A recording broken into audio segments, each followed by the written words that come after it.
Panatang Makabata. Ako bilang mamamayang Filipino ay kinikilala ang kahalagahan ng mga bata sa lipunan.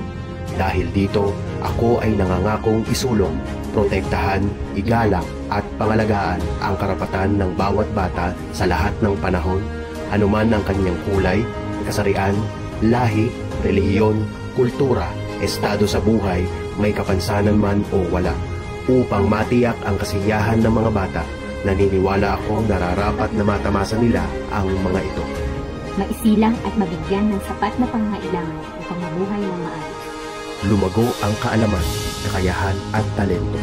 Maproteksyonan sa anumang uri ng pang-aabuso, panganib at karahasan. Makalahok sa mga gawaing patungkol sa mga bata. At maipagtatanggol at matutulungan ng pamahalaan anumang oras. Sa tulong ng Poong May Kapal, ang lahat ng ito ay aking isasapuso at isasagawa dahil ang mga bata ang pag-asa at siyang magpapaunlad sa ating bayan.